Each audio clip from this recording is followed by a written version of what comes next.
اللہ سے ہمیشہ اچھے کی امید رکھنی چاہیے۔ ہمارا مقدر کسی یونیورسٹی کی میرٹ لسٹ پر نہیں لکھا ہوتا اور نہ ہی وہ ہاتھوں کی لکیروں میں ہوتا ہے۔ ہمارا مقدر صرف ہماری کوششوں میں ہوتا ہے جو ہم اپنی زندگی کو بہتر بنانے کے لیے کر رہے ہوتے ہیں۔ کبھی کبھی ہوتا ہے ناممکن ترین ذریعوں سے بھی راستے نکل آتے ہیں، وہ اللہ کے معجزے ہوتے ہیں۔ زندگی کو آسان بنائیے۔ کسی کی یاد آ رہی ہے تو فون کر لیجئے، ملنا چاہتے ہیں تو مدعو کر لیجئے، غلط فہمی ہو دور کرنا چاہتے ہیں تو وضاحت کر دیجئے، کوئی سوال دل میں ہے تو پوچھ لیجئے، کوئی بات ناپسند ہو تو بتا دیجئے، انا کو دور چھوڑیے اور اپنوں کو پاس بلائیے، کوئی معافی مانگے تو ضرور معاف کر دیجئے۔ اپنی حد میں رہنا سیکھو۔ حد میں رہنا اللہ تعالیٰ کی بہت بڑی نعمت ہے، کیونکہ پانی جب حد سے بڑھ جائے تو طوفان بن جاتا ہے اور انسان حد سے بڑھ جائے تو شیطان بن جاتا ہے۔ جب کوئی کام تمہاری مرضی کے مطابق ہو جائے تو شکر ادا کرو کہ اللہ تعالیٰ نے تمہاری مرضی کو اتنی اہمیت دی، اور اگر تمہاری مرضی کے خلاف ہو تو اور زیادہ شکر ادا کرو کہ اب وہ اللہ تعالیٰ کی مرضی سے ہوگا، جو ہماری مرضی سے بہتر اور بہت افضل ہوگا۔ اپنے دل و دماغ کی حفاظت کریں، کیونکہ نہ آپ دوسروں کی زبان روک سکتے ہیں نہ ان کے منفی خیالات، اس لیے زندگی کو ان باتوں سے الجھانا چھوڑ دیں۔ ہر دن ایک نعمت ہے، جو گزر جائے وہ کبھی واپس نہیں آتا۔ اپنا قیمتی وقت فضول باتوں میں ضائع نہ کریں، کیونکہ یہ وقت آپ کا سب سے قیمتی سرمایہ ہے۔ دوستی بہت خوبصورت ہوتی ہے، یہ نہ رنگ و نسل دیکھتی ہے، نہ عمروں کا فرق جانتی ہے، نہ اس کے فرقے ہوتے ہیں۔ یہ دو دلوں کو باہم جوڑتی ہے، عزت اور اعتماد دیتی ہے۔ اچھا اور مخلص دوست اللہ کی نعمت ہوتا ہے۔ اے صبر کرنے والوں کے رب، صبر دے ان باتوں پر، ان لمحوں پر، ان لہجوں پر جن باتوں سے دل دکھتا ہے، جن لمحوں میں صبر کے سارے پیمانے لبریز ہو جاتے ہیں اور جن لہجوں پر دل بکھر سا جاتا ہے، آنکھیں نم ہو جاتی ہیں۔ آمین یا رب العالمین۔ خوشی اور خوش قسمتی دو الگ چیزیں ہیں۔ ہم کسی سے اس کی خوشی تو چھین سکتے ہیں، لیکن خوش قسمتی نہیں۔ یہ دنیا بہت خوبصورت اور پرامن ہو سکتی ہے اگر ہر انسان دوسرے انسان کو زندگی گزارنے کا وہی حق دے جو اپنے لیے چاہتا ہے۔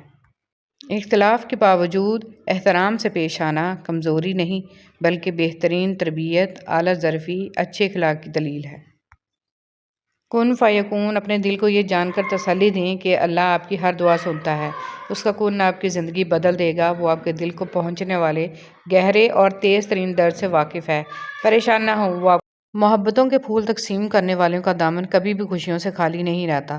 لوگ جتنا بھی تنگ کریں، آپ اللہ کی رضا کے لیے ہمیشہ پیار کی برسات کرتے رہیں اور لوگوں سے نیکی ایسے بے لوث ہو کر کریں جیسے بارش جگہ نہیں دیکھتی بلکہ ہر جگہ کو سیراب کر دیتی ہے۔ یہ امید نہ رکھیں کہ آپ نے جس جگہ بھلائی کی ہے وہیں سے آپ کو نیکی کا بدلہ بھی ملے گا۔ کبھی کبھی بلکہ زیادہ تر آپ جس جگہ پر نیکی کرتے ہیں اس کا بدلہ کسی دوسری جگہ سے مل جاتا ہے جہاں سے آپ کو امید ہی نہیں ہوتی۔ اللہ جب ناراض ہوتا ہے تو وہ کسی کو زندہ نہیں گاڑ دیتا، کسی کا رزق نہیں روکتا، نہ ہی آسمان سے پتھر برساتا ہے۔ وہ بس سجدے کی توفیق چھین لیتا ہے، دلوں پر مہر لگا دیتا ہے، دنیا کے مشاغل میں مصروف کر دیتا ہے، اور بے شک یہ عذابوں میں بدترین عذاب ہے۔ برداشت سے زیادہ۔ اور جب آپ کو لگے کہ اللہ کی مدد، اللہ کا جواب نہیں آ رہا تو اپنے صبر کو مضبوطی سے تھام لینا، کیونکہ آزمائش جہاں برداشت سے زیادہ ہوتی ہے وہیں سے کوئی نہ کوئی معجزہ ہو جاتا ہے۔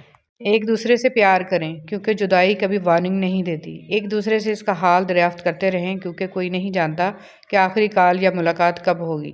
ایک دوسرے کا ساتھ برداشت کریں، کیونکہ لفظ کاش جانے والے کو واپس نہیں لا سکتا۔ اور یاد رکھیں کہ زندگی میں ایک مہربان لفظ مردے کی پیشانی پر بوسہ دینے سے کہیں زیادہ بہتر ہے۔ آپ کے ارد گرد کوئی مجبور، پریشان حال یا مصیبت زدہ ہے تو مت سمجھیں کہ یہ اس کی آزمائش ہے، یہ آپ کی بھی آزمائش ہے۔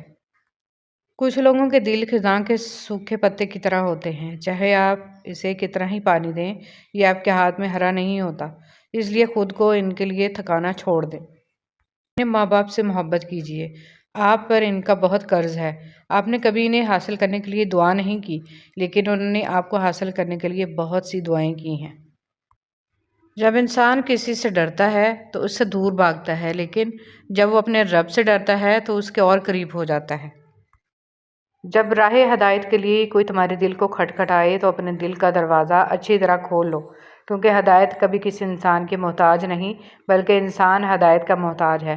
اگر ہر بار ہدایت کو ٹھکرا دیا تو عین ممکن ہے وہ تمہارے دل کو دستک دے ہی نہیں۔ اس سے پہلے کہ دیر ہو جائے، سانسوں کو مہلت نہ ملے، اپنے رب کی طرف لوٹ آؤ۔ بے شک اللہ ہی سب سے بڑا رزق دینے والا ہے، فکر نہ کریں، آپ کا رزق لکھا جا چکا ہے۔ اپنا تعلق کبھی نہ توڑیں، نہ دین کی مجلسوں سے، نہ دعاؤں سے، نہ نیک ساتھیوں سے۔ آپ جتنا بھی دور چلے جائیں، یہ تعلق واپس لے آئیں گے آپ کو سیدھے راستے پر، ورنہ آپ اس راستے پر چل پڑیں گے جس راہ پر چلنا نہیں چاہتے۔ لہٰذا اپنا حفاظتی حصار مضبوط رکھیں۔ اللہ چاہے تو ناممکن بھی ممکن ہو سکتا ہے۔ اللہ چاہے تو چند سیکنڈز میں آپ کی دعا قبول ہو جائے۔ اللہ پاک چاہے تو آپ جس مشکل میں گرفتار ہیں وہ مشکل ایک لمحے میں حل ہو جائے۔ اللہ پاک چاہے تو سب ممکن ہے، سب کچھ۔ بس شرط یہ ہے کہ ہم نے اپنے اللہ سے ایک اچھا، سچا، پختہ اور کامل یقین رکھنا ہے۔ جب مایوسیاں بڑھنے لگیں تو مہربانیاں گننا شروع ہو جانا، اللہ پاک کی محبت کی مٹھاس محسوس ہوگی اور دل سکون سے لبریز ہو جائے گا۔ اور اللہ کے سوا کون ہے جو تنگی کو آسانی میں بدل دے، تکلیف میں راحت کا سامان کر دے، آنسوؤں میں بھی مسکراہٹیں بکھیر دے، بیماروں کو بھی شفا یاب کر دے۔ صرف وہی مصور ہے جو ٹوٹے دلوں اور دم توڑتی ہمتوں کو نہایت شفقت سے جوڑ دیتا ہے، وہ میرا اللہ ہی تو ہے۔ رضی اللہ تعالیٰ عنہ نے فرمایا، کبھی کسی کو دکھ مت دو، کیونکہ معافی مانگ لینے پر بھی دل میں درد باقی رہتا ہے، جس طرح دیوار میں سے کیل نکالنے پر سوراخ باقی رہتا ہے۔ حضرت علی رضی اللہ تعالیٰ عنہ سے پوچھا گیا، کیسے پتہ چلے گا کہ کون کتنا قیمتی ہے؟ حضرت علی رضی اللہ تعالیٰ عنہ نے فرمایا، جس انسان میں جتنا زیادہ احساس ہو وہ اتنا ہی زیادہ قیمتی ہے۔ جب انسان کے اندر ایمان آ جاتا ہے، وہ ہر چیز کو جو اس کی زندگی میں اچھی ہوتی ہے یا بری ہوتی ہے، اس کو ایک اور نظر سے دیکھتا ہے۔ وہ اچھی چیزوں کو اللہ کی نعمت سمجھتا ہے اور اس پر شکر ادا کرنے کی فکر کرنے لگتا ہے کہ میں نے اس کا حق ادا نہیں کیا۔ اور جب کوئی تکلیف دہ چیز آتی ہے تو اس پر صبر کرتا ہے اور اس پر اللہ سے اجر کی امید رکھتے ہوئے اسے قبول کر لیتا ہے، اس پر راضی ہو جاتا ہے، تو زندگی فرق ہو گئی نا۔ یاد رکھیے، اللہ سبحانہ و تعالیٰ کو اپنی حمد اور تعریف بہت پسند ہے۔ وہ پسند کرتا ہے کہ بندہ اس کی تعریف کرے، اور وہی تعریف کے لائق ہے، اور اس سے بڑھ کر کوئی اور تعریف کے لائق نہیں۔ لیکن ہم سب اپنے اوپر غور کریں کہ ہم اللہ سبحانہ و تعالیٰ کی کتنی تعریف کرتے ہیں، کس دل کے ساتھ کرتے ہیں اور کتنا شکر ادا کرتے ہیں۔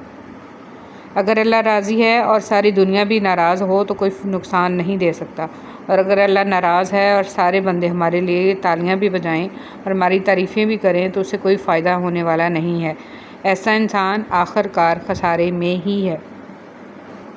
فرمان رسول صلی اللہ علیہ وسلم، جس شخص نے لوگوں کو ناراض کر کے اللہ کو راضی کیا، اللہ تعالیٰ لوگوں سے اس کے لیے کافی ہو جائے گا، اور جس شخص نے لوگوں کو راضی کر کے اللہ کو ناراض کیا، اللہ تعالیٰ اسے لوگوں کے سپرد کر دے گا۔